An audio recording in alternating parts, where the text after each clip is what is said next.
নমস্কার বন্ধুরা, welcome to cricket and football hub. তো বন্ধুরা, এই ভিডিওতে তোমাদের মধ্যে বেশ কয়েকটা গুরুত্বপূর্ণ আপডেট নিয়ে আলোচনা করার আছে। সেক্ষেত্রে ভিডিওটা না স্কিপ করে তোমাদের পুরোটা দেখার অনুরোধ থাকলো। আর তোমরা যারা আমাদের এই চ্যানেলে প্রথমবার এসেছো তারা কিন্তু অবশ্যই ভিডিওতে লাইক দিয়ে চ্যানেলটা সাবস্ক্রাইব করে রেখো, কারণ তুমি কিন্তু এখানে তোমার প্রিয় দলের সমস্ত রকম খেলার খবর সবার আগে পেয়ে যাবে। তো চলো আর দেরি না করে আজকের ভিডিওর মেন টপিকগুলো নিয়ে আলোচনা শুরু করা যাক। তো সবার প্রথমেই যদি গতকাল ঘটে যাওয়া এক হাড়হিম করা খবর নিয়ে কথা বলা যায়, তো তোমরা ইতিমধ্যেই জেনে গেছো গতকাল দুপুর 2:30 নাগাদ কাশ্মীরের পহেলগাঁওয়ে এক নির্মম হত্যালীলা চালায় পাক জঙ্গিরা, যেখানে ওই ঘটনায় প্রায় 27 জনের কাছাকাছি মানুষকে নিহত করে জঙ্গিরা। যেখানে সারা বিশ্ব শান্তি প্রতিষ্ঠানে ব্যস্ত, সেখানে দাঁড়িয়ে পাকিস্তানের জঙ্গিরা তারা কিন্তু বারংবার নিজেদের নিম্ন মানসিকতার পরিচয় দিচ্ছে। তো আমাদের ভারত সরকারের কাছে আমরা সকলেই আশা করি, এর আগেও যেমন পুলওয়ামা ঘটনার পর সার্জিক্যাল স্ট্রাইক করা হয়েছিল, তো ঠিক সেইভাবেই আরও একবার সার্জিক্যাল স্ট্রাইক করা হোক পাকিস্তানে।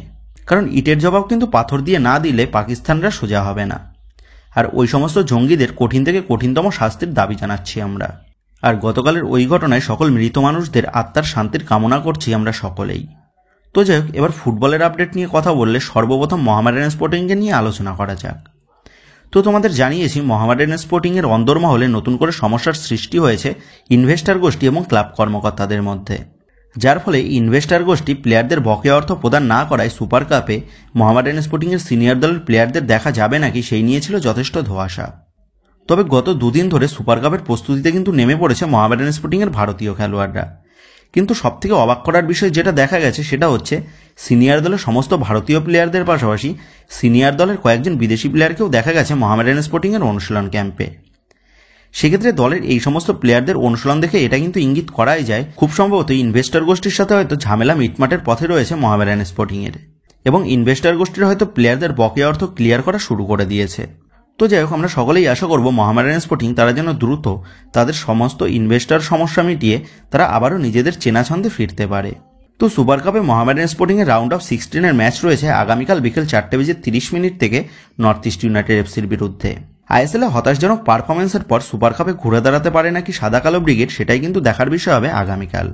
তো যাই হোক, এবার পরবর্তী আপডেটটা বেরিয়ে আসছে ইস্টবেঙ্গলকে কেন্দ্র করে। এই মৌসুমে ডুরান্ড কাপ, আইএসএল, এশিয়া মঞ্চ এবং সুপার কাপ সমস্ত টুর্নামেন্টেই হতাশজনক পারফরমেন্স দেখা গেছে ইস্টবেঙ্গলের কাছ থেকে। আর দলের এই রকম পারফরমেন্সের জন্য রীতিমতন হতাশ হয়ে রয়েছে ক্লাব সমর্থক থেকে শুরু করে ক্লাব ম্যানেজমেন্ট, যার ফলে আসন্ন মরশুমে ঘুরে দাঁড়ানোর জন্য বদ্ধপরিকরভাবে কাজ শুরু করে দিয়েছে ইনভেস্টর গোষ্ঠী। এবং আগামী মরশুমে ভালো পারফরমেন্স করার জন্য ইতিমধ্যেই আইএসএলের অভিজ্ঞ কোচ থাংবয় সিংটোকে দলে চূড়ান্ত করেছে লাল হলুদ ম্যানেজমেন্ট। এবং থাংবয় সিংটো সে কিন্তু ক্লাবে যোগ দিয়েই রীতিমতন তার কাজেও লেগে পড়েছে। এই মরশুমের সুপার কাপের প্রথম ম্যাচ হেরে ইস্টবেঙ্গল সুপার কাপ টুর্নামেন্ট থেকে বিদায় নিয়ে ইস্টবেঙ্গল দলের প্লেয়াররা তারা কলকাতায় ফিরে আসলেও দলের নতুন কোচ থাংবয় সিংটো সে কিন্তু কলকাতায় ফেরেননি, তিনি এখনও রয়েছেন ভুবনেশ্বরেই। কারণ আগামী মরশুমে ইস্টবেঙ্গলের টার্গেট লিস্টে থাকা প্লেয়ারদের সাথে ভুবনেশ্বরেই কথাবার্তা সারবেন ইস্টবেঙ্গলের নতুন কোচ কাম প্লেয়ার স্কাউটার থাংবয় সিংটো। একদিকে যেমন থাংবয় সিংটো সে ভুবনেশ্বরেই দল গঠনের কাজটা সারছেন, অপরদিকে ইনভেস্টর গোষ্ঠী এবং টিম স্কাউটাররা তারা কিন্তু কলকাতায় বসেই দল গঠনের কাজ করা শুরু করে দিয়েছে। এবং এই মুহূর্তে দাঁড়িয়ে ইস্টবেঙ্গল শিবিরকে কেন্দ্র করে যে লেটেস্ট আপডেটটা জানা গেছে সেটা হচ্ছে, গতকাল ইনভেস্টর গোষ্ঠীর মধ্যে এক মিটিং হয় আগামী মরশুমের বিদেশির বিষয় নিয়ে, এবং সেই মিটিংয়ে দলের বর্তমান বিদেশিদের নিয়েও আলোচনা হয়। এবং সূত্র মারফত যেমনটা খবর জানা গেছে, ম্যানেজমেন্ট তারা কিন্তু ইতিমধ্যেই সিদ্ধান্ত নিয়েছে এই মৌসুমের দলে উপস্থিত থাকা বিদেশিদের মধ্যে সাউল ক্রেসপো, হিজাজি মাহের, হেক্টর উস্তে, রিচার্ড সেলিস এবং মেসি বাউলি এই সব বিদেশিকেই ছেড়ে দেওয়া হবে। তবে মাদিথালাল এবং ডিমিত্রিয়াস ডিয়ামান্টোকসের সাথে লম্বা চুক্তি থাকায় তাদেরকে রেখেই দল গঠন হবে আগামী মরশুমেও। এবং এই মরশুমের ছেটেবেলা বিদেশিদের পরিবর্তে নতুন বিদেশি নিয়োগ করা হবে আসন্ন মরশুমের জন্য। সেক্ষেত্রে আসন্ন মরশুমে ইস্টবেঙ্গল দলে প্রায় 4 থেকে 5 জন নতুন বিদেশি কিন্তু আমরা দেখতে পেতে চলেছি। তো গতকালের ওই মিটিংয়ে এক নতুন বিদেশির বিষয়েও আলোচনা করা হয়, আর সেই বিদেশি প্লেয়ারটা হচ্ছে 30 বছর বয়সী উরুগুয়ান সেন্টার ব্যাক পজিশনের প্লেয়ার জাভিয়ার মেন্ডেজ। 4.8 কোটি টাকা মার্কেট ভ্যালুর এই জাভিয়ার তিনি বর্তমানে খেলছেন উরুগুয়ান ফার্স্ট টায়ার লিগের ক্লাব পেনারোল দলের হয়ে। সেন্টার ব্যাক পজিশনের পাশাপাশি ডিফেন্সিভ মিডফিল্ড পজিশনেও খেলতে অভ্যস্ত থাকা এই জাভিয়ার তিনি তার ক্লাব ক্যারিয়ারে প্রায় 264টার কাছাকাছি ম্যাচ তিনি খেলেছেন, যেখানে বেশ কিছু গোল এবং অ্যাসিস্টও রয়েছে তার খাতায়। 6 ফুট উচ্চতা সম্পন্ন এই রাইট ফুটের ডিফেন্ডারের সাথে তার বর্তমান ক্লাবের এই বছরের ডিসেম্বর মাসেই চুক্তি শেষ হয়ে যাচ্ছে। এবং যেমনটা খবর, গতকাল হওয়া ওই মিটিংয়ে এই জাভিয়ারের নামটা প্রস্তাব রাখা হয়েছে স্কাউটিং টিমের তরফ থেকে। তবে সবথেকে বড় বিষয় হচ্ছে গতকালের ওই মিটিংয়ে উপস্থিত থাকা বেশ কিছু কর্মকর্তারা তারা কিন্তু এখনো পর্যন্ত এই জাভিয়ারের ডিলটাতে সম্মতি জানায়নি। এছাড়াও কোচ অস্কার ব্রুজন তিনিও কিন্তু গতকালের ওই মিটিংয়ে উপস্থিত ছিলেন না। এবং শেষ পর্যন্ত গিয়ে এই জাভিয়ারের বিষয়ে যে সিদ্ধান্তটা নেওয়া হয়েছে সেটা হচ্ছে কোচ অস্কার ব্রুজনের কাছে এই জাভিয়ারের প্রোফাইলটা পাঠানো হবে এবং তারপর কোচ অস্কার ব্রুজনের সম্মতি মতনই এই জাভিয়ারের ডিলে এগোবে ইস্টবেঙ্গল ম্যানেজমেন্ট। সেক্ষেত্রে এখন এটাই দেখার বিষয় হবে কোচ অস্কার ব্রুজন তিনি এই জাভিয়ারের ডিলে গ্রিন সিগন্যাল দেন নাকি, এবং আগামীতে এই জাভিয়ারের বিষয়ে নতুন আপডেট উঠে আসলে অবশ্যই কিন্তু তোমাদের জানিয়ে দেবো। তো যাই হোক, এবার নেক্সট আপডেটগুলো মোহনবাগানকে নিয়ে। আগামী 26 তারিখ মোহনবাগান দল সুপার কাপের কোয়ার্টার ফাইনাল ম্যাচে মুখোমুখি হবে কেরালা ব্লাস্টার এফসির বিরুদ্ধে। আর এই ম্যাচটা খেলতে নামার আগেই গতকাল মোহনবাগান দল কোচ বাস্তব রয় এবং ডেগি কার্ডোজোর নেতৃত্বে কলকাতায় এক প্র্যাকটিস ম্যাচও খেলে নিয়েছেন সিটিএসসি দলের বিরুদ্ধে, যেখানে এই ম্যাচে 5-1 গোলে জয়লাভ করে মোহনবাগান। যেখানে মোহনবাগানের হয়ে গতকালের ওই ম্যাচে হ্যাট্রিক করেন সুয়েল আহমেদ ভাট এবং একটা করে গোল করেন সেরেটো এবং সালাউদ্দিন। তো আগামী 26 তারিখের ম্যাচে খেলতে নামার আগে কোচ বাস্তব রায় তিনি গোটা দলের শেপটাকে দেখে নেওয়ার জন্যই গতকালের অনুশীলন ম্যাচটা তিনি খেলিয়েছেন। আর গতকালের ওই ম্যাচে সুপার কাপের স্কোয়াডে থাকা প্রতিটা প্লেয়ারকেই কিন্তু তিনি মাঠে নামান এবং এই ম্যাচে প্লেয়ারদের পারফরমেন্সের ভিত্তিতেই কেরালা ব্লাস্টার এফসির বিরুদ্ধে প্রথম একাদশ সাজাবেন কোচ বাস্তব রায়, তেমনটাই খবর। তো আগামী 25 তারিখ পর্যন্ত কলকাতায় অনুশীলন সেরে 25 তারিখ দুপুরেই ভুবনেশ্বরের উদ্দেশ্যে রওনা দেবে মোহনবাগান দল।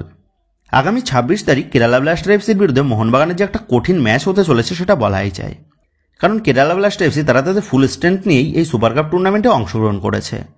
প্লাস কেরালা ব্লাস্টার এফসি তারা ইস্ট বেঙ্গলের বিরুদ্ধে প্রথম ম্যাচ খেলায় তারা কিন্তু এই পরিবেশের সাথেও মানিয়ে নিয়েছে।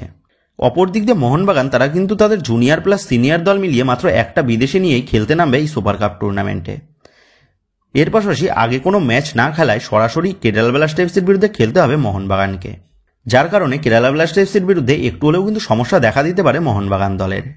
তবে এই ম্যাচে যে শুধুমাত্র মোহনবাগানের জন্য সমস্যা দেখা দিতে পারে তেমনটা নয়, কারণ এই ম্যাচ খেলতে নামার আগে কেরালা ব্লাস্টার এফসির শিবিরকে কেন্দ্র করেও কিন্তু একটা দুঃসংবাদ বেরিয়ে এসেছে। আর সেই দুঃসংবাদটা হচ্ছে কেরালা ব্লাস্টার এফসি দলের প্রধান বিদেশি অ্যাড্রিয়ান লুনাকে নিয়ে। যেমনটা খবর জানা গেছে, লুনা সে গত ম্যাচে চোট পাওয়ার কারণে 26 তারিখের ম্যাচে এখনও পর্যন্ত অনিশ্চিত। সেক্ষেত্রে এই ম্যাচে লুনার অনুপস্থিতিতে কেরালা ব্লাস্টার এফসির মিডফিল্ড যে একটু হলেও দুর্বল হয়ে যাবে সেটা বলাই যায়। তো যাই হোক, এখন এই ম্যাচের জন্য সকল মোহনবাগান সমর্থকরা একটাই আশা করবে, হোপ ফর দ্য বেস্ট। তো এবার নেক্সট মোহনবাগানকে নিয়ে এক বিদেশির কন্ট্রাক্ট এক্সটেনশনের আপডেট দিলে, তো সেই বিদেশি প্লেয়ারটা হচ্ছে মোহনবাগান সমর্থকদের প্রিয় বিদেশি তথা মোহনবাগান দলের অজি বিশ্বকাপার জেসন কামিংস। তোমরা জানো 2026 সাল পর্যন্ত মোহনবাগানের সাথে চুক্তি রয়েছে জেসন কামিংসের। তবে জেসন কামিংসের কন্ট্রাক্ট অনুযায়ী 2026-এর পরেও আরও এক মৌসুমের কন্ট্রাক্ট এক্সটেনশনের ক্লজ ছিল জেসন কামিংসের কন্ট্রাক্ট পেপারে। আর গতকাল মোহনবাগান ম্যানেজমেন্ট তারা জেসন কামিংসের সেই 1 ইয়ারের কন্ট্রাক্ট এক্সটেনশনটাই ট্রিগার করেছে, তেমনটাই খবর। এবং নতুন কন্ট্রাক্ট অনুযায়ী আরও এক মৌসুমের কন্ট্রাক্ট এক্সটেনশনের ক্লজ রাখা হয়েছে জেসন কামিংসের নতুন চুক্তিতে। সেহেতু 2027 সাল পর্যন্ত মোহনবাগান জার্সিতেই আমরা কিন্তু দেখতে পেতে চলেছি জোকার শো। তো যেভাবে লাস্ট আপডেটটা বেরিয়ে আসছে মোহনবাগানকে কেন্দ্র করে দুই সেরা ভারতীয় প্লেয়ারের বিষয় নিয়ে।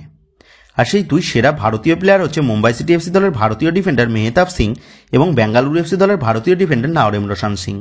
আনোয়ার আলীর পরিবর্তন হিসাবে মুম্বাই সিটি এফসি দলের এই ভারতীয় ডিফেন্ডার মেহতাব সিংকে এবং সুভাশিস বোসের ব্যাকআপ প্লেয়ার হিসাবে নাওরেমরশান সিংকে নিজেদের দলে চূড়ান্ত করার বেশ চেষ্টা চালাচ্ছে মোহনবাগান ম্যানেজমেন্ট। আর এই খবরটা কিন্তু বেশ কিছুদিন আগেই তোমাদের জানিয়ে দিয়েছি। তবে গত কয়েকদিন আগে তোমরা অনেকেই জানতে চেয়েছো এই দুই ভারতীয় প্লেয়ারের ডিলটা কতদূর এগিয়েছে মোহনবাগানের সাথে। তো এই বিষয়ে তোমাদের জানিয়ে রাখি, মেহতাব সিং অথবা নাওরেমরশান সিং এই দুই প্লেয়ারের মধ্যে যে কোনো এক প্লেয়ারের সাথে 95% ডিল কনফার্ম হয়ে গেছে কিন্তু মোহনবাগান ম্যানেজমেন্টের। তবে সেটা মেহতাব সিংয়ের সাথে নাকি নাওরেমরশান সিংয়ের সাথে কার সাথে হয়েছে সেটা কিন্তু এখনো এক্সাক্টভাবে জানা যায়নি। আর অপরজনের সাথে অ্যাডভান্স লেভেলে কথাবার্তা চলছে মোহনবাগান ম্যানেজমেন্টের, তেমনটাই খবর। সেক্ষেত্রে সবকিছু ঠিকঠাকভাবে এগোলে এই দুই ভারতীয় প্লেয়ারকে আসন্ন মরশুমে আমরা মোহনবাগান জার্সি পরে কিন্তু মাঠে দেখতে পেতে চলেছি। আর যে প্লেয়ারটার সাথে অ্যাডভান্স লেভেলে কথাবার্তা চলছে, তো সেই প্লেয়ারটার সাথে সুপার কাপ টুর্নামেন্ট শেষ হওয়ার পরেই বাকি বিষয় নিয়ে কথাবার্তা এগোবে, তেমনটাই খবর। সেক্ষেত্রে এটা বলাই যায় আসন্ন মরশুমে মোহনবাগান জার্সিতে নাওরেমরশান সিং এবং মেহতাব সিং এই দুই ভারতীয় প্লেয়ারকে দেখতে পাওয়ার সম্ভাবনাটা কিন্তু প্রবল। আর এই দুই ভারতীয় প্লেয়ারের আগমনে মোহনবাগান দলের ডিফেন্স লাইন যে আরও বেশ খানিকটা মজবুত হয়ে যাবে তা কিন্তু আর বলার অপেক্ষা রাখে না। তো বন্ধুরা, তোমাদের মতে এই দুই ভারতীয় প্লেয়ারের ডিলটা মোহনবাগানের জন্য কতটা ভালো হতে পারে বলে তোমার মনে হচ্ছে? এই বিষয়ে তোমাদের মতামতটা অবশ্যই নিচে কমেন্ট করে জানিয়ে দিও।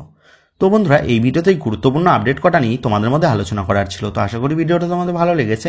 তো যদি ভিডিওটা ভালো লেগে থাকে তাহলে ভিডিওতে লাইক দিয়ে চ্যানেল সাবস্ক্রাইব করে পাশে থাকা বেল আইকনটা অবশ্যই প্রেস করে দিও। আর তোমরা যারা এখনও পর্যন্ত আমাদের সোশ্যাল মিডিয়া পেজের সাথে যুক্ত হওনি তারা কিন্তু অবশ্যই নিচের ডিসক্রিপশন বক্সের লিঙ্ক থেকে আমাদের সোশ্যাল মিডিয়া পেজের সাথেও যুক্ত হয়ে যেও, কারণ এখন কিন্তু সমস্ত লেটেস্ট আপডেটগুলো সবার আগে আমাদের সোশ্যাল মিডিয়া পেজেই পোস্ট করা হয়। আর তোমরা এখন ফেসবুক এবং ইনস্টাগ্রামে গিয়ে তোমরা আমাদের এই চ্যানেলের নাম লিখে সার্চ করলেও তোমরা কিন্তু আমাদের ফেসবুক এবং ইনস্টাগ্রাম পেজটাও খুঁজে পেয়ে যাবে। সেক্ষেত্রে তোমার প্রিয় দলের সমস্ত রকম লেটেস্ট আপডেট সবার আগে জানার জন্য এবং আমার সাথে সরাসরি যে কোনো বিষয়ে কথা বলার জন্য তোমরা কিন্তু অবশ্যই মনে করো আমাদের সোশ্যাল মিডিয়া পেজের সাথে যুক্ত হয়ে যেও। তো বন্ধুরা, এই ভিডিওটা এটুকুই ছিল। তো আসি বন্ধুরা, দেখা হচ্ছে পরের ভিডিওতে।